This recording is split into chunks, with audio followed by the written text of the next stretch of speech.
Capítulo 7. Nostalgias. Apenas instalado en el pueblo, ya en posesión de su cargo, comenzó Gabriel Ureña a experimentar nostalgias, pero no de su ciudad natal, de donde por primera vez se ausentaba, ni de nada concreto tampoco. Era un sentimiento blando, sin forma casi, sin apego a cosa real alguna. Una sensación de vacío, de falta de afecto sin echarlos de menos, de haber perdido el rumbo sin pensar en este o en aquel que hubiese podido seguir, de estar lejos sin saber de qué. Y esto no solo le acontecía en las calladas noches, polvareda de mundos en marcha por el camino de Santiago y exhalaciones fugaces, alteradoras del deseo de evadirse de la propia realidad y perderse en la infinitud de la nada, sino también, de manera muy especial, a las resplandecientes horas del mediodía, cuando la población se entregaba al sopor de la siesta, y en el silencio circundante, solo turbado a intervalos por el canto melancólico de los gallos del vecindario, se oía allá en la oficina el sonido del aparato telegráfico al paso de los mensajes que no eran para Upata. Algo semejante había acontecido en su vida. De una manera lejana, escuchaba pasar un mensaje que ya no era para él, una palabra ardiente lanzada sobre su corazón desde los románticos años y que aún no había sido recogida por su voluntad, ni nunca ya lo sería. La gran aventura vislumbrada cuando, inclinado sobre el mapa del país, le parecía oír la mística voz claramente en el desierto, la ensoñada consagración a la lucha contra las causas de aquellas calamidades que eran de la naturaleza de las maldiciones. Todavía el mensaje continuaba pasando en busca de otro corazón que aún no se hubiera vuelto escéptico, y las vagas nostalgias eran formas furtivas del deseo de haber sido otro hombre capaz de recogerlo. No sentía alentar en su espíritu los impulsos vivos que hacen elegir un camino entre varios. ¿Acaso en realidad no lo había sentido nunca, ni aun cuando más despierta pudo parecer la actitud de su alma ante las misteriosas señales del destino? Y ahí estaba, telegrafista por apatía, por aceptación de un modus vivendi, en un sentido de menor resistencia, ya que su padre lo había sido y desde niño le enseñó el oficio, dejándole al morir ya sentado ante el aparato donde hiciera sus veces durante la enfermedad, y allí luego lo remachó el nombramiento en atención a los buenos y largos servicios de aquel. Allí estaba, con sus grandes ojos de mirar desconcertante, sobre todo tratándose de un telegrafista, un poco atónitos, un poco irónicos al mismo tiempo, como recién quitados de alguna contemplación ingenua, y con aquel leve pliegue burlón, media sonrisa apenas, que les sesgaba la boca escéptica, tirando la comisura izquierda hacia abajo. A veces reía totalmente, si de ello era el caso gracioso o grotesco, pero ni aun entonces podía asegurarse que no hubiese en su risa algo mordaz, y esto le enajenaba simpatías. Quitábanselas también su intolerancia con el error, la necesidad de los demás y el aire de superioridad con que puntualizaba sus opiniones a pleno conocimiento de causa. Pero al mismo tiempo se reconocía que era una persona estimable, muy por encima de la cultura que exigía su oficio, y desde un principio buscó su trato la gente seria y de algunas preocupaciones espirituales de la población, de donde se originó una tertulia que ya se formaba al aire libre y dulce del atardecer frente a la oficina de telégrafos.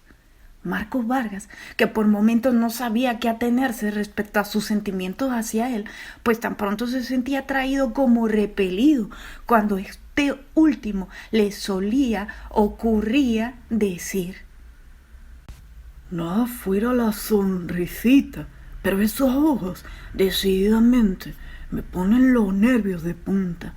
No sabe uno nunca cuando se burlan o cuando miran con franqueza. Y era porque Ureña, mostrándose con él particularmente afectuoso y a veces vivamente interesado en su conversación, cuando él soltaba el chorro de su temperamento expansivo para entregarse tal cual era y concebía la vida, quedábaselo mirando sin oponerle las objeciones que siempre hallaba ocasión de hacerles a los demás, aunque dijese lo mismo que estos y con las mismas palabras, insubstancial o erróneamente. No podía darse plena cuenta Marcos Vargas de que para el solitario tripulante de aquella barca Alpaíro, él era el de las velas hinchadas de viento, corriendo la alegre bordada. Pero ya se le alcanzaba algo de ello cuando pensaba que para el de los atónitos ojos irónicos no era él sino un espectáculo entretenido. No quería dárselo, no se imaginaba cuánto de admirativo había en aquel entretenimiento, cuando de espíritu puesto en contemplación verdadera, pero una más profunda inclinación de su alma lo llevaba a buscar su compañía, esa curiosidad de los espíritus realmente vivos hacia todo lo que le es distinto y diverso, por consiguiente complementario. Gabriel Ureña, que sin duda no era más que un vulgar telegrafista en quien no se hubieran podido explicar aquellas miradas húmedas de asombro y a la vez secas de ironía, era una manera de existir que no podía serle negada a la poderosa fuerza vital que alentaba en Marcos Vargas. Aquí era el espectáculo, pero no podía existir como tal sin el espectador, y había que hacerlo también de sí mismo, desde aquellos ojos. Esto, desde luego, no se lo formulaba sin Marcos Vargas, de vida interior puramente emotiva, cuando no simplemente dinámica, pero lo sentía, y era más poderoso que los recelos que pudiesen inspirarse el gesto burlón, como gesto de un rostro sin duda no simpático. Por las noches, cuando no estaba de guardia Ureña, iban juntos a visitar a las laderas. Aún no habían transcurrido los 8 primeros días consecutivos a la muerte de don Manuel, el octavario de la condolencia que congregaba ahí a los parientes y a los amigos de aquellas, y tanto el uno como el otro tenían motivos especiales para no faltar al deber de acompañarlas en su duelo. Tomaban asiento en la antesala y cumplían el rito fúnebre, callaban, oían compungidamente las evocaciones plañideras de la viuda, empeñada en reconstruir minuciosamente cuanto en vida le vio hacer o le oyó decir al buen marido infortunado. Suspiraban un poco junto con ella y las hijas, acompañaban nada más, y cuando la conversación lograba escaparse del tema doloroso, tomaban parte en ella, hasta que de pronto la interrumpían el llanto y las imprecaciones de aquella bajo el ramalazo intermitente de la desesperación. Y era sólo entonces cuando se le oía la voz amaigualida para hacerle a la madre dulce advertencia de sufrir discreto, diciéndole: «Mamá», con el cantarino acento que no había olvidado Ureña. Devastado el rostro, traspasada de dolor y atormentada por el pensamiento de que hubiera sido asesinado su padre por causa suya, de aquel monstruoso amor que le inspiraba a Ardavín, Maigualida recibía el duelo en silencio, con alma ausente del formalismo que la rodeaba, trágica más que dolorosa, pero sin afectación, insensible al consuelo que se quisiera darle con vanas palabras, entera en su dignidad de víctima de las fuerzas brutales de la vida. Siempre estaban allí las Velorini, y cuando tomaban parte en la conversación, invariablemente ocurrían estas dos cosas: que Aracelis saliera con algún gracioso desplante que provocaba risas, y que Berenice y Leonarda plantearan temas que les permitiesen exhibirse como mujeres de espíritu cultivado, muy por encima de las pobres muchachas que no se habían asomado al mundo más allá de los términos del pueblo y sus vulgares tragedias, grandes o pequeñas. Pero en ambos casos aparecía en el rostro de Ureña, a quien de una manera casi ostensible iban dirigidas aquellas demostraciones de Berenice y Leonarda, que ya habían oído decir que el telegrafista era persona de alguna cultura, aquel fino gesto burlón que le plegaba la comisura izquierda de la boca escéptica.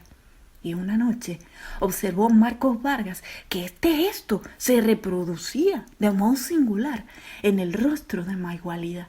Gesto solo, sin expresión irónica, pues era evidente que no lo provocaban las palabras de Velorini, pero exactamente igual y en la comisura derecha, tal como habría aparecido en la imagen de Gabriel Ureña reflejada por un espejo, de donde concluyó Marcos para sus adentros. De aquí va a salir algo que no le va a caer bien a José Francisco Ardavín, y yo que lo vea. Dieron el toque de ánimas las campanas de la iglesia. Transcurrió un rato más y empezaron a retirarse las visitas. La Velorini entre ellas, por delante Araceli, después de dirigirle a Marcos Vargas una mirada de secreta inteligencia mutua. Y ya no quedaban allí, sino este y Gabriel Ureña, cuando Maigualida, dirigiéndose al segundo, rompió su mutismo. Todavía no nos hemos cruzado una palabra, Gabriel. ¿Qué me cuentas de tu gente? Tú, como antes nos tratábamos. Tenemos tantas cosas que contarnos, ¿verdad? Y casi todas tristes, tal vez. De veras, por mi parte, ya está viendo que no pueden ser de otro modo. Y después de pedirle noticias de todos y cada uno de los miembros de la familia Ureña, casi totalmente desaparecida, concluyó preguntándole: ¿y aquel propósito de meterte a cura, aquella vocación que parecía tan firme, qué se hizo? Se desvaneció sin saber cómo ni cuándo. ¿De veras? Y yo que te imaginaba sacerdote, en tu familia por lo menos, todos lo daban ya como un hecho, y hasta una de tus tías se hacía la ilusión de que llegarías a santo. Cosas de los 15 años, repuso el escéptico, sonriendo y haciéndole sonreír. A esa edad, uno más, otro menos, todos pasamos el sarampión del misticismo. El sarampión, no está mal llamarlo así, y no te ha dejado marcas, Gabriel. Tal vez me hayan quedado cicatrices. Lo que ha existido alguna vez continúa existiendo de algún modo. ¿Es verdad? Pausa, un suspiro. No se podría decir si por el mal tenido o por el bien perdido. Y otra pregunta precedida de una sonrisa. ¿Te acuerdas de la misa que cantabas en la salita de tu casa? Tenía una bonita voz, me acuerdo bien. La misa que nosotros, tus hermanas y tus primas y yo, te oíamos con tanto fervor. Bueno, eso del fervor tuyo no puedo admitirlo, pues bien recuerdo que no hacías sino burlarte del oficiante con todo y su bonita voz. Por el rostro de Maigualida pasó una sombra, que no era la de su duelo, sino una sombra mala, la de un recuerdo ingrato, odioso, tan abominable, que toda la desgracia de su vida se desprendía de allí. Hizo un gesto duro al reprimirlo y luego volviendo a sonreír. No, burlarme no. Dios me librara con lo quisquilloso que eras. Reírte, por lo menos. Y se quedaron mirándose en silencio. ¿Sabes por qué? Recuerda que te llamábamos el padre Dominus Vobiscum, porque casi toda la misa se te iba a encantar eso solamente. Entretanto, Rosa María, Eufrosina y Manuelito, separados de Maigualina por los otros 3 hermanos muertos, habían estado mirando alternativamente y en silencio a los que sostenían aquella conversación sencilla y a la vez extraña. Pero en sus miradas no apareció la malicia, sino cuando Marcos Vargas, a las últimas palabras de Maigualida, agregó: para tener pretexto de volverse a mirar a alguna de sus devotas que le gustaba un poquito, ¿verdad? A pesar de su misticismo, exclamó Maywalida sonrojándose. Con todo y su bonita voz, como él mismo dice ahora, no era bribón el curita, sin ser todavía cura de veras. Risas, los sollozos de la viuda, esta vez no quizá por el marido muerto, sino por la hija que no podía amar. Un suspiro de esta, efluvio de la flor de la sangre que acababa de reventar en sus mejillas y ya se desvanecía, y la tácita reconvención con el cantarino acento. ¡Mamá! Despidiéronse Gabriel y Marco, salieron a la calle oscura y llegaron en silencio hasta la esquina. Allí dijo el segundo. Bueno, yo me quedo por aquí. Y Gabriel Ureña continuó solo, que era como quería estar.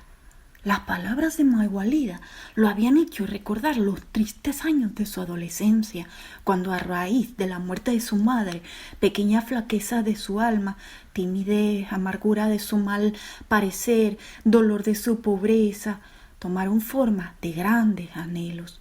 Fueron, sin embargo, los preciosos momentos de la inquietud interrogante, la hora viva en que debía decirse su destino, pero le faltó quien lo ayudara a interpretar las misteriosas señales, pues quien esto pretendió, aquella tía de espíritu simplemente mencionada por Maywalida, apenas supo decirle: «Es Dios que te llama a tu santo servicio».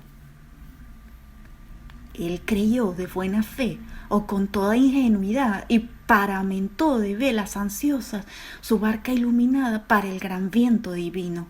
Pero como solo le dieron candorosas explicaciones y prácticas superficiales, un día, de pronto y a lo mejor de la bordada, amainó Dios, flamearon un poco las velas vacías y luego se quedaron quietas.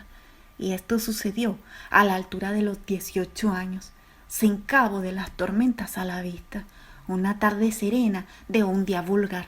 Las cosas realmente ocurrieron así. Era un día de jubileo papal o algo por el estilo. Se ganaban indulgencias plenarias entrando en la catedral, rezando un Padre Nuestro, saliendo hasta la puerta mayor, volviendo a entrar para otro Padre Nuestro y una vez más para un tercero. Ya había rezado el primero con mucha unción y estaba en la puerta. El sol de la tarde doraría los árboles de la plaza vecina. Acaso habría trinos entre el ramaje, pero esto no tenía importancia.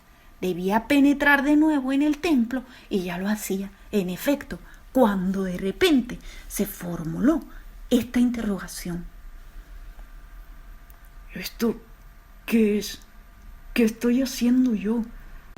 ¿Acaso las discusiones con los amigos incrédulos, los argumentos de esto, más sólido y más rebatido por él, las burlas, incluso porque creía a pie juntillas en el mito del pecado original, con manzana verdadera y serpiente tentadora incluidas, el efecto a distancia del regusto de vergüenza involuntaria que entonces le dejaron sus propias palabras, textuales sin razones, con que lo defraudara el maestro, que así correspondió a su actitud interrogante? ¿O acaso simplemente la invitación no aceptada que hacía poco le había hecho un amigo para ir al teatro aquella misma tarde?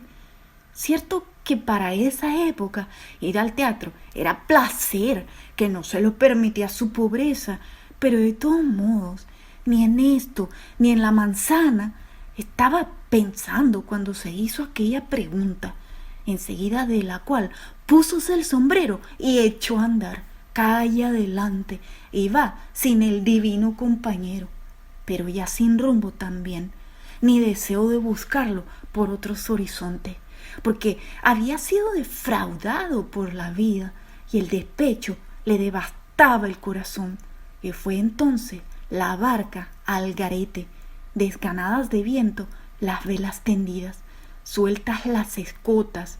Mas no era la fe lo que ahora echaba de menos con aquellas nostalgias, sino la hora viva de su voluntad, en que sin embargo no se decidió su destino. Una pregunta afectuosa acababa de devolvérsela muerta. Breve hora dulce de unos años tristes, en que fue también soñador por la gracia del regalo del tío.